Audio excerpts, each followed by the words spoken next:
क्या कहा कि उनको डांटा भी और ये भी बताया कि हमारे ओबीडियंट बन के रहो। हमने कहा यह पेपर साइन करो।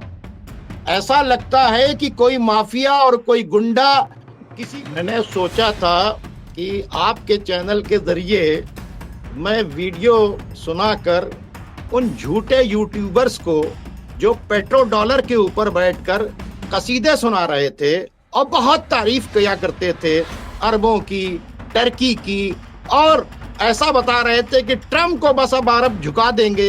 यह है मोहम्मद बिन सलमान की औकात। इससे पहले भी 2018 में ट्रम्प ने औकात बताई थी, कहा था सुनो पैसे दो हमको, वरना तुम्हारी एक हफ्ते की भी तुम सिक्योरिटी, मतलब तुम अपनी अपनी हिफाजत नहीं कर सकते।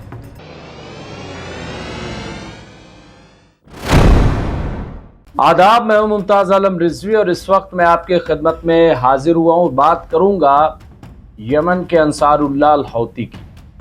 आज जिस तरह से फिर एक बार तिल अवीव की तरफ बेन गुरियन एयरपोर्ट पर अंसारुल्लाह ने बड़ा हमला किया है, बैलिस्टिक मिसाइल से हमला किया है। हालांकि हमला बहुत शदीद था और हौती ने दावा किया है कि इस हमले की वजह से काफ़ी देर तक बेन गुरियन एयरपोर्ट पर आवाजाही को रोक दिया गया था। यही नहीं बल्कि सायरन बजे, जिसकी वजह से लाखों लोग अपने बंकरों में चले गए।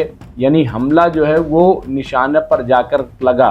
हालांकि ये खबर आ रही है, जबकि इजराइल का दावा ये है कि उसने इसको इंटरसेप्ट कर लिया, इसको रोक लिया। इस तरह की बातें की जा रही। लेकिन बस ये है कि बार बार हूती जो है वो मुतनब्बे कर रहा है, ख़बरदार कर रहा है और कह रहा है इजराइल से कि ये जो जुल्म कर रहे हो गाजा के अंदर, इसे रोक दो। ये जो गाजा का मुहासरा कर रखा है इसे ख़त्म कर दो और गाजा के लोगों को जीने दो, उनको आज़ाद करो। ये तकरीबन हूती का लबुलबाब है।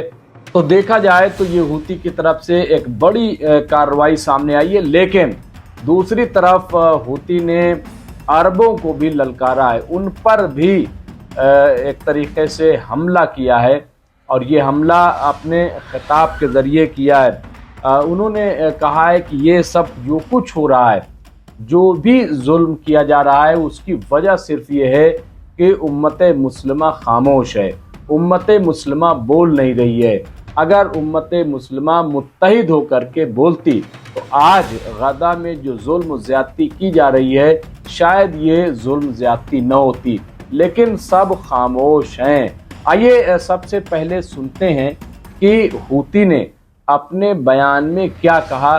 अरबी में दिया गया बयान है, लेकिन हम उसे उर्दू में पेश कर रहे हैं कि अंसारुल्लाह अल हौती के जो सरबराह हैं अब्दुल मलिक अल हौती, उन्होंने अपने बयान में क्या कहा, आइए पहले सुन लेते हैं। अंसारुल्लाह यमन के रहनुमा ने कहा है कि फ़िलिस्तीनी कौम की मजलूमियत आश्कारा है और उम्मत इस्लामिया पर फ़िलिस्तीनी अवाम की नुसरत की संगीन जिम्मेदारी है। उन्होंने कहा कि संगीन जिम्मेदारी पर अमल न करने के नताइज बहुत ख़तरनाक होंगे। सैयद अब्दुल मलिक बदरुद्दीन अल हौती ने कहा कि उम्मत इस्लामिया फ़िलिस्तीनी अवाम की बहुत मदद कर सकती है, लेकिन वो खामोश तमाशाई है जो खुद उसके लिए ख़तरनाक है।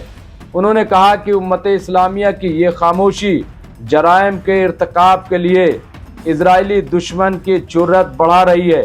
अंसारुल्लाह के रहनुमा ने कहा कि एक इजरायली ने लिखा है कि उसने कभी यकीन नहीं किया था कि ऐसे जराइम भी हो सकते हैं और एक रात में गाजा में 100 अफराद के कत्ल ने सबको मबहूत कर दिया है। सैयद अब्दुल मलिक बदरुद्दीन अल हौती ने कहा कि एक इजरायली की ये बात फर्जंदान उम्मत के तईं बदतरीन जराइम पर एक अरब मुसलमानों की अफसोसनाक हालत की अक्कासी करती है। उन्होंने कहा कि गाजा में भूखमरी आलमी बरादरी और बैनुल अक़वामी बरादरी के लिए बहुत बड़ी रुसवाई शुमार होती है। उनका कहना था कि अगर ज़र्रा बराबर इंसानियत और एहसास जिम्मेदारी बाकी हो तो ये सूरत हाल करोड़ों मुसलमानों की गैरत बेदार करने के लिए काफ़ी है। रहबरे अंसारुल्लाह यमन ने कहा कि यमनी अवाम की जानिब से फ़िलिस्तीनी कौम की हिमायत और पुष्ट पनाही जारी रहेगी।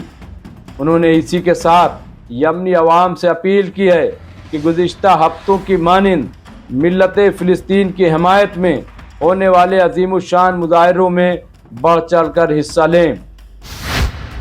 तो देखा आपने, ये अंसारुल्लाह अल हौती के जो सरबराह हैं, उन्होंने एक तरीके से तमाम उम्मत इस्लामिया और ख़ास तौर से जो अरब ममालिक हैं जिन्होंने अभी डोनाल्ड ट्रंप से बड़ा सौदा किया, हालांकि डोनाल्ड ट्रंप ने आईना दिखा दिया, इतनी तौहीन कर दी है अपने एक बयान के ज़रिए कि सब तमाम अरब ममालिक, चाहे वो कतर हो या सऊदी अरब हो या यूएई हो, इनको औकात बता दी है डोनाल्ड ट्रंप ने अपने बयान में कहा है। और इस चीज़ को शौकत भारती ने अपने बयान में इसको पेश किया है। मैं सोच रहा हूँ कि उनका बयान भी वो मैं दिखा दूँ किस तरह से एक्सप्लेन किया है शौकत भारती ने और क्या कहा है। सुन लीजिए ज़रा उनका ये हिस्सा भी।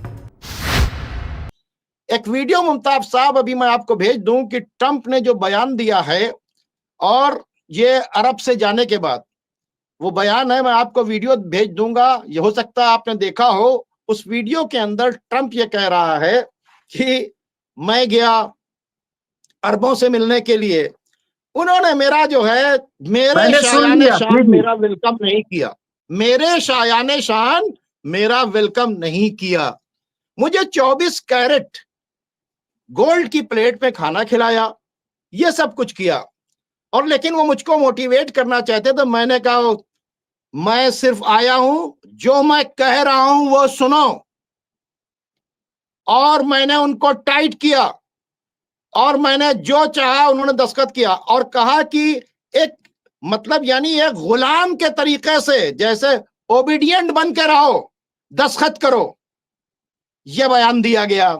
इसके मतलब पैसा भी लिया, क्या कहा कि उनको डांटा भी और यह भी बताया कि हमारे ओबीडियंट बन के रहो, हमने कहा यह पेपर साइन करो। ऐसा लगता है कि कोई माफिया और कोई गुंडा किसी को बुलाकर उसकी जमीन लिखवा रहा है। उसमें शौकत भारती साहब ये चीज भी ऐड कर दीजिए कि दरअसल डोनाल्ड ट्रंप ये कह के गए हैं कि न ईरान की तरफ देखोगे न चीन और रूस की तरफ, ये कह के गए। उसको जरा बदले हुए अल्फाज में उन्होंने कहा है कि आप वो बीजिंग की तरफ नहीं, वाशिंगटन। मैं मुमताज साहब ये मैं 1 मिनट आपको ये सुना देता हूं कि इन्होंने क्या कहा, ताकि आप ये हमारे जो हमको देख रहे हैं। I just came back from the Middle East, and this is the worst arrangement I've ever seen. Those so-called luxurious palaces. Come on, any Trump Tower in New York is more magnificent than this. They greeted me with a 24-karat gold fountain. It's ridiculous. I've had solid gold faucets in my Mar-a-Lago in Florida for 10 years. Their negotiation skills are even more disastrous. They actually thought they could make me give in with just a few dinners on gold plates. I've been in the business world for 50 years, and no one can take advantage of President Trump. I directly told them, either follow my rules or don't waste my time. And what happened? They obediently signed the agreement because no one knows negotiation better than me. The most ridiculous thing is those media. They took hundreds of photos, but not a single one can show my presidential demeanor. Next time I go there, only if they decorate the whole country in Trump style. Otherwise, don't even think about it. बिल्कुल clear हो गया जी शौकत साहब, बिल्कुल नहीं, बिल्कुल ये सही कह रहे हैं। और इससे ज्यादा शर्मनाक, इससे ज्यादा डूब मरने वाली बात और कोई नहीं हो सकती। जिस तरह से तमाम तर खिदमात के बावजूद यानी औरतों को बरहना कर दिया, उनके हिजाब को बेहिजाब कर दिया, और सब करने के बाद ये सुनने को मिल रहा है शौकत भारती साहब, इससे क्या इंप्रेशन अवाम में गया होगा, खास तौर से अरबों के दरमियान, अगर अवामी सतह बात करें, क्योंकि मैसेज तो जाएगा उन तक। मैंने सोचा था कि आपके चैनल के जरिए मैं वीडियो सुनाकर उन झूठे यूट्यूबर्स को जो पेट्रो डॉलर के ऊपर बैठकर कसीदे सुना रहे थे और बहुत तारीफ किया करते थे अरबों की, टर्की की, और ऐसा बता रहे थे कि ट्रम्प को बस अब अरब झुका देंगे और बस मोहम्मद बिन सलमान को बहुत मानता है। मोहम्मद बिन सलमान की औकात क्या है, जिनके पेरोल पर तुम चैनल्स चलाते हो, ठीक है, अपने को बताते हो कि उम्मत के बहुत बड़े हम अलंबरदार हैं और सऊदियों की और टर्की की वकालत करते हो। ये देखो तुम्हारे रूलर्स जो हैं उनके बारे में ट्रंप ने क्या कहा है। हिम्मत है तो अब ये वीडियो चलाओ और बताओ कि तुम्हारी औकात ट्रंप के पास क्या है, तो तुम फिलिस्तीन की जंग को बंद करवा लोगे? तुम्हारी औकात है सीज फायर करवा लोगे? तुम्हारी उरियानियत की, अय्याशियों की वीडियोस पड़ी है उनके पास, तुम ब्लैकमेल हो, उनके पैसे पड़े हैं तुम्हारे पास। ये मैं उन लोगों को बता रहा हूं जो यहां के ऊपर बैठ के 19 महीने से आफत कर दी। ऐसा लग रहा था कि ट्रंप आ गया और उसके बाद और मोहम्मद बिन सलमान पता नहीं क्या कर लेंगे। यह है मोहम्मद बिन सलमान की औकात। इससे पहले भी 2018 में ट्रंप ने औकात बताई थी, कहा था सुनो पैसे दो हमको, वरना तुम्हारी एक हफ्ते की भी तुम सिक्योरिटी, मतलब तुम अपनी हिफाजत नहीं कर सकते। यानी अमेरिका बता रहा है कि जिसके पास तेल है, जिसके पास गैस है, जो दुनिया का सबसे ज्यादा हथियार खरीदता है, उसकी औकात यह है कि अपने मुल्क की हिफाजत नहीं कर सकता। और अपने वो ट्रंप कह रहा था कि तुम जो हो, हम अगर तुम्हें सपोर्ट न दें तो तुम्हारी औकात नहीं कि तुम अपनी हिफाजत कर सकते हो। तो ये मैंने वीडियो इसलिए दिखाया है मुमताज आलम साहब कि जो इन लोगों ने उम्मत को गुमराह किया है, लोगों को मिसगाइड किया है, तो ये चीजें भी आनी चाहिए सामने। तो नाज़रीन, ये खबर आपने देखी और इससे अंदाज़ा लगाया जा सकता है कि वाकई जिस तरह का जुल्म किया जा रहा है, अगर उम्मत इस्लामिया खड़ी हो जाए। लेकिन अफसोस की बात यह है कि यूरोपीय ममालिक तो खड़े हो रहे हैं, वो बात कर रहे हैं, मुखालफत कर रहे हैं, लेकिन जो वायसी है, जो उम्मत मुस्लिमा है और ख़ास तौर से जो सऊदी अरब है या यूएई है या कतर और इजिप्ट, ये सब खामोश तमाशाई बने हैं। ये अफसोसनाक है। बहरहाल जो भी होगा हम आपको अपडेट करते रहेंगे। देखते रहे एमएमसी न्यूज़ इंडिया। शुक्रिया।